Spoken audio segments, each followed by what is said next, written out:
Afrikili family, Global Pack Nation, welcome to the business. Well, now, presumably, you've gone through your market segmentation. You now know which market you want to target. You know who your beachhead customer is as your beachhead market, as we've seen in the previous episodes. But now that you've done that, do you know how big your market is? In other words, how much money can you really make out of that market? And not only that, do you now know who your customers are? And I'm not talking about just theoretically. Do you actually know who the customers are? But even more importantly, could you tell who your next 10 customers are so that you can finally get this business out of your head, out of your spreadsheets, out of your notes, into the real world? Well, those are some of the topics we'll cover in today's show. So let's fasten our seatbelts, let's dive in, and let's get to work.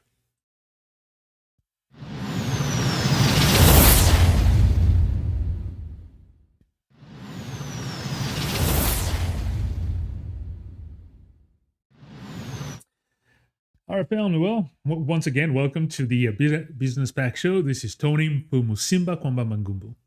Thank you very much for tuning in this Business Pack series. This is our business series where we bring you tangible information, not just theoretical, but information that can help you and anybody transform an idea into a tangible business that can allow you to make money. If you're new to this series, we began a few weeks ago, actually over a month ago, to cover the concept out of a book called The 24 Entrepreneurship or Disciplined Entrepreneurship and the 24 Steps to a Successful Startup. So this book, the reason why I decided to start our series, a business series with that book is because that book has concepts that are taught in some of the best business schools in the world, including the one that I went through, and those are concepts that actually work. I myself went through those steps to launch my startup as I was in business school, but many other thousands of people around the world utilize those concepts. They're taught at exclusive schools such as Harvard University, MIT, and others. So the goal here, because our platform always prides itself in not only accusing and blaming, but it's always about advancing. How do we advance? How do we have information? How do we have actionable steps, solutions to help us solve the issues that we're facing? And because business is such an essential part of any of the changes that we're advocating for, because you need money at the end of the day, right? You need a financial muscle. And so entrepreneurship provides a great tool. It's just one of the avenues, but it's a powerful avenue for us to be able to strengthen our financial muscle. That is the idea of this Business Pack series.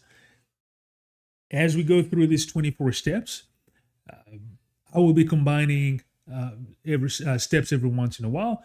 Now, unfortunately, and I have to apologize about that, the show started with an idea of coming to you every Friday, as I promised initially. So Fridays, reserve it for business. Unlike, during the week when we talk about regular topics that affect the news and so on. But Friday, we wanted to reserve it for this business pack. And then other times in the weekend for interviews when we welcome guests. Last week, obviously, I was not here. So that's 100% on me. A lot of things happen in life, as you know.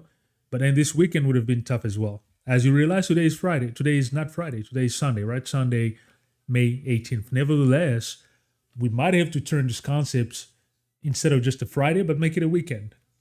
The goals are still the same. I'm bringing you this information. Hopefully, you've been able to get the book if you've been following this series. If not, you have a week to try the concept that we cover. And then when we come on the following week, we move on to the next step. And in between, if you have questions or anything like that, feel free to send your comments, send questions, feedback, so we can go about it. But again, if you commit to it, ultimately at the end of us going through this Disciplined Entrepreneurship series, as I promised you, and I will continue promising you, I guarantee that if you have an idea in your head that you want to turn into a business, but you're not sure how, these steps will really help you do that. As a reminder, these are the book that we are covering. And so as you can see here on the image, we have the one on the top is, so the one on the top here is the old version, right? It's the 2013 version. This is the version that I have, that I've been going through. If you decide to get the newer series, the bottom one here is a revised version of the same concept by Professor Bill Aulet. This version came out in 2024, so last year. So it's a revised version with, things change over time. You have technology and you have things of that nature. And so that book covers that. All right, so enough of an intro, enough of a background. So today we are going through steps 4, 5, and 9. Remember the steps that we had gone through. It's a bit big here. Remember, we say that, so these are all the 24 steps that you go through when you're in business school. You go through an entire semester and you cover all these steps in classes that are called like new enterprise class or something along those lines. And then once you've gone through all these steps, theoretically, the following semester, you go through a new enterprise class, a lab, where you now turn all these concepts into theory. And that is why I was saying, as I was going through business school, I went through this myself. Went through the new enterprise theoretical class, then went through the lab. And at the end of that, we were able to come up with a venture and a startup that ended up being an energy company that we deployed in different parts in Africa and so on. So the first few weeks, we already covered step 1, 2, 3. So today we're doing step 4, step 5, and then we're jumping to 9.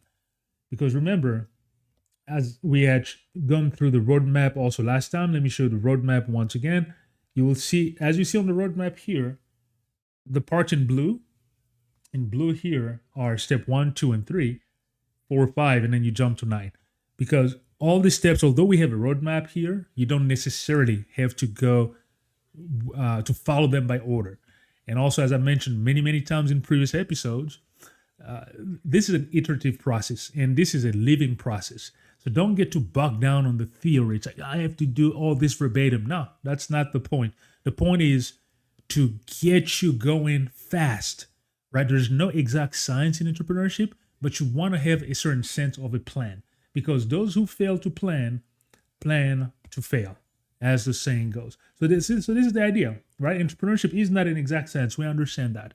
Many different entrepreneurs have gone about it in many different ways. However, having a framework is very helpful, which is why this framework is a great one to kind of help you order ideas in your mind, in your brain. So it's not all instinctive. So you have predetermined steps that you can follow. Never guaranteed to succeed. However, it helps you organize your thoughts as you go forward. All right. So real quick, so the first thing we'll cover today, so step 4. Step 4 is essentially called calculate your TAM, your TAM. TAM stands for total addressable market. All right, total addressable market. It's self-explanatory. It is the entire market that you can address. In other words, once you've gone through that market segmentation, which we did the first 3 weeks, we cover that at length, right? You have an idea. There's a big world out there. You start determining which market you want to target. You segment your market. You have done that. We set up end user profiles. We already did that. So now that you have that, now you need to determine how big is that market. And that's what the total addressable market is. And how much money will you make out of the market? So this step is about not coming to an assumption about the number. It's a quantitative step. All right. So you want to come up with a number for that market so that once you launch your business, you have an idea. If you were to scale your business, how much money are you anticipating that you could make if you were able to target that entire market? So you have to come up with a number. So that's the total addressable market. All right. And so that's the total addressable market of which market? Of your beachhead market. If you didn't follow us before, beachhead market simply means the market where you start invading, right? Because you always start in a very specific point before you expand. So your beachhead market is that point of entry into the market. So you have a beachhead market. Now, how big is it? How much money can you make out of that business? Because if your business is just in your head, if your business is just theory, you don't have a business. Remember that question that I asked on the very first business series that we started? It was, what makes a business? And the answer was simple: a paying customer. So once you have a paying customer, then you have a business. Before that, it is an idea, it is theoretical, but it is not a business. All right. So having a paying customer makes it a business. And this step here, your TAM, your total addressable market, will help you come up with a number so that you know how big the market is. The name of the game is making money. I mean, that's why we're in business, right? You address many problems, you want to create value, and so on and so forth. But again, the bottom line, business is about generating revenue and then turning those revenue into profits ultimately. So how do we go about doing that? Okay, how do we essentially calculate the size of the market? Okay, so the book advocates two methods. There is a method called a bottom-up analysis, and then there's another method called a top-down analysis. Those are the two methods by which you go. Very simply, bottom-up analysis start. So think about it. Bottom up. You start in the bottom, you go up. Top down, you start in the top, you go down. It's simple, right? You say, duh, okay, I get it. But now let's get deep into it. So what's that bottom-up analysis? Essentially, it's called counting noses. So you identified how many noses are in that market, and you just count them, and you come up with a number. Concretely, it means that, say you go through trade associations, you go through a customer list from that market segmentation you did. For example, you said, my customers are people that are, this is just an example, 35-year-old male and female that are college graduates that like to eat sushi. I'm just throwing something out there. So that's the segment that you're targeting. All right, then you go into trade association and so on. You try to identify how many customers, male and female, are 35-year-olds, like eating sushi, or college graduates. You start counting, boom, boom, boom, boom, and then you say, all right, so this market has 100 of those people. Well, my total addressable market, which is male and female 35-year-old college graduates that like eating sushi, is 100. So that's the total addressable market. So if you were to sell your product to every person in that market, there would be 100 people. Simple enough, right? So that's what the bottom-up analysis is. The top-down analysis is also what's called the inverted pyramid. You start in the top, you start breaking it down all the way to the bottom. It gets narrow. It's an inverted pyramid as you get to the bottom, right? So you start with, say, my business has, the entire market has 1,000 people. That's the top pyramid. That's all characteristics, confounded. So you have layers of different characteristics, and every time you go to one of the characteristics you identify, then the number goes down. For example, there's 1,000 people in this area that I'm targeting. How many are 35? That's that layer. Well, 35, there's only, 500. Okay, boom. So now I went from 1,000 to 500. All right, next layer. How many are college graduates? Boom, I go from 500 to, say, 250. Now I'm at 250. So we start from 1,000, I'm at 250. Next level, how many like sushi? Only 100 out of those 250 like sushi. So now I'm at 100. So you went from 1,000, you kept breaking it down, all the way to 100, which is your total addressable market. But this method typically should be secondary. It's better when you start to go with the bottom-up analysis, the counting nose analysis, because that allows you to essentially that allows you not to be stuck in theory, right? Not to be just say into spreadsheets and stuff like that, it allows you to be out there in the market. All right, so that's how you calculate your total addressable market, because you need numbers so that you know how much money you have. And then once you've established that TAM, TAM, no business will ever serve 100% of all customers in the market, in your beachhead market.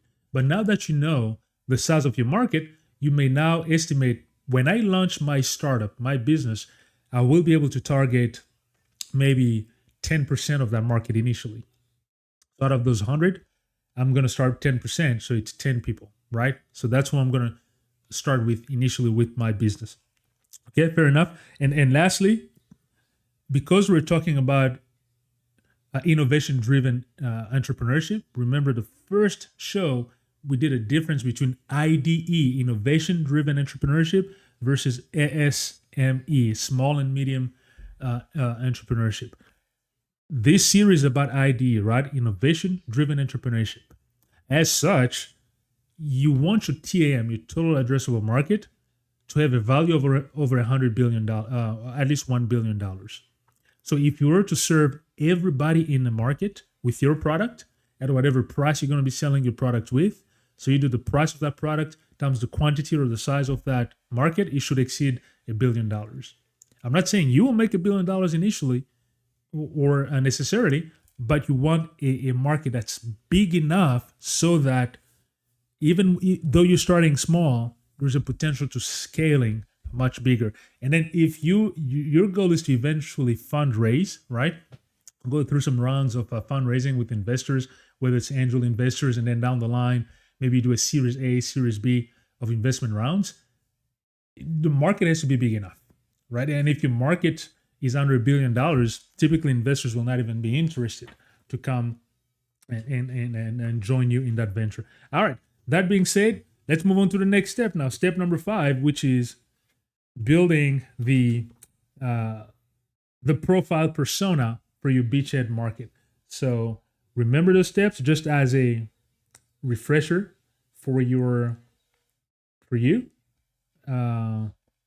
So here it is, right? So now we've gone from step 4. Now we're in step 5, building a profile for the persona for your beachhead customer. Let me get rid of this image so that you can see my face. All right, there you have it. So what is this all about? This is essentially about creating a common target for everybody in your venture. Because when you just talk about generic term, customers this, sometimes it is difficult for everybody that's involved in your startup to have a singular focus on who we are designing our product for. So this step, designing a persona, right, for your beachhead, is about actually describing a real person. You even give a name to that person so that everyone in your venture knows that this is who we're building the product for. Say you name that persona for your customer persona, you can name them Felicia or Marcus, Xavier, whatever it is, Fumu, Simba, Nala, whatever name you want. But this is an important step. Don't underestimate that, because this, again, allows everybody within the venture to have a real focus and always have a visualization of who the customer is that we're building our product for. That this idea that we're turning into a business, who is it for? You absolutely want to go through that. So on the book doesn't necessarily go too deep into that, but here's some of the advices, right? The way you want to design this persona, you have to go from the list of end users. Remember, when we're doing the market segmentation, if you don't know what I'm talking about, I recommend that you go and maybe rewatch some of the previous episodes on market segmentation. I'm talking about the Business PAC series, not the Global PAC show, which is Global PAC is where we discuss, news pieces and so on. The Business PAC is all about business. So if you go on the channel, you look at the previous lives, just focus on the business pack. We talked about market segmentation, and then we talked about creating end users.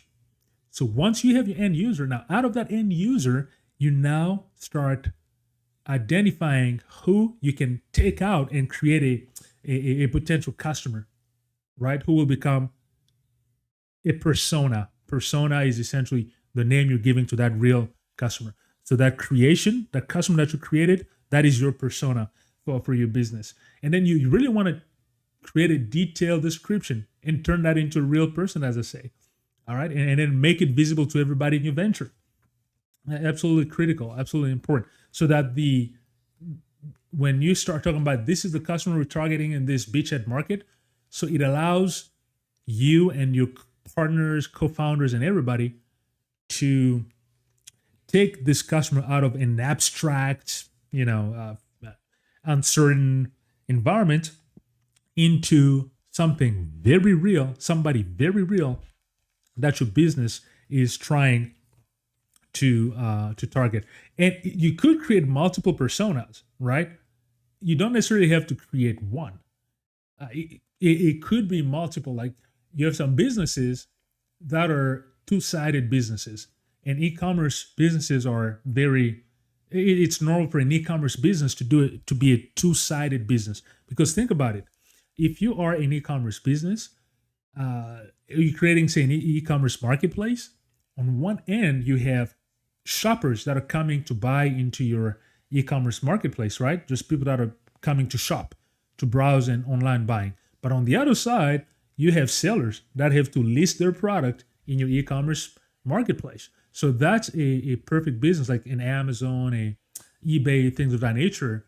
Those are two-sided business. So if you're starting a two-sided business per se, yeah, you could create two persona. You create a persona for the pilot on the vendor side, like the sellers that will list, and then you create another persona for the seller, the buyers, the shoppers that you're targeting. See, so yeah, so it is okay to build multiple persona. Okay, so finally, now let's jump into the last step that we want to cover today. How much time has it been? 22 minutes. The goal was to keep this under 30 minutes. That's what we want to do. We want to keep all these business pack shows under 30 minutes. And so it's very quick, to the point. You get your data, you review it, and then you do the exercises if you can. And the following week, we come and we move on. And in between, if you have questions, you send me questions and so on. All right, so now the last step we'll cover today is step number 9, called identifying your next 10 customers. Identifying your next 10 customers. So on the listing, it's right there. It's the last bullet point in blue, right? And it's step number 9. We've jumped from 5 to 9. Don't worry about it. That's what the book recommends that we do. All right, so in this step, essentially, what is it about? This is about identifying at least 10 potential customers who will fit your end user profile. They have to fit the end user profile because, again, I cannot repeat this enough. When you created your market segmentation, you decided on one vertical, on one market segment, and then you picked an end user. You need to focus all your effort on the characteristic of that end user. So even the customers that you're picking out, they have to fit the characteristics of your end user. Otherwise, you're not focused enough as an entrepreneur. And remember, one of the most important skills for an entrepreneur is focus. Because you have limited resources, financial, time, manpower, so you can never be a business that's starting and that has everybody for your customer. I mean, you just won't have enough resources for that. You have to be focused enough. So picking up these next 10 customers, they all have to fit that end user profile. Very capital, very critical. All right. And so in order for you to do this, I mean, once you go through your list, you pick up 10 potential customers, there is a hard part here where if you're an introvert, it might be a little complicated. I'm sorry, folks, you will have to speak to people. I mean, if you're starting a business, at some point you have to talk to people, right? So as you're starting to confirm these customers, you will have to step out of your comfort zone, maybe, and you will have to speak to real human beings. That's just the nature of doing business. Even if it's a technology company or something, you will not just be hiding behind your computer screen 24/7 without having an idea of what the real customers are. So, here, especially as you're starting, it is absolutely critical as you identify 10 potential customers that fit your end user profile, you contact them. And here's an important thing for you too, which is why this is so important, because you're not contacting these customers just to chat about anything, right? You're contacting them for two reasons. One, you want to verify your assumptions, because until this point, you have made so many assumptions about the market, right? We did market segmentation, we read reports, we did Google searches, we maybe even used AI prompts to find stuff. So it's a bunch of assumptions that have not been confirmed yet, right? This is the size of my total addressable market, so many assumptions. But guess what? This is now an opportunity to confirm or infirm some of those assumptions. That's why you have to step out. 10 is a good number to start with. So you have your list, there's 100 potential customers, you narrow it down to about 10. Contact these customers, start speaking to them, confirm whether or not those assumptions are true. And if some of the customers are total opposite to your assumptions, don't let that shake you out of your boots or destabilize you. That is okay. So you don't want to change your mind on the basis of every single interview or conversation that you have with the customers. That is, have a sense of confidence and focus. Grab the information you get. If it is so radically opposed to the assumptions that you had initially, then you need to figure out why that is. And especially if other customers keep reinforcing that, then maybe you need to revise the assumptions that you made for the end user profile, like the pain point that you thought your solution was addressing.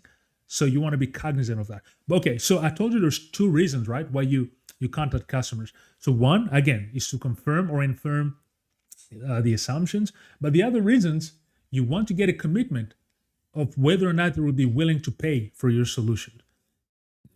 Again, if you don't have a paying customer, you do not have a business. I'm sorry to tell you that.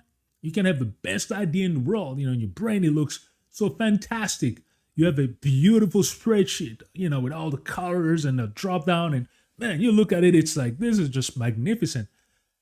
Brother, sister, I'm telling you, you don't have a customer that's willing to give you some moolah, some dough, you don't have a business. So the second reason why it's important to identify your first 10 potential customers is to get a commitment of people that will be willing to give some money or pay you for your solution when you're ready now to have a first prototype or a first, what's called an MVP, a minimal viable product. That is why you want to speak to these customers. So there you have it. So this step, conceptually, it may seem simple. You say, I just need to get a phone and call somebody, but know that it's a lot of work, honestly. When I went through business school, we were actually required to set up a list of 100 customers. So we did interviews initially with 100 customers as we're doing all kind of assumptions, and then we narrow it down to paying customers. So and just getting out and speaking to customers, it can be a lot of work. Conceptually, it sounds easy enough, but it is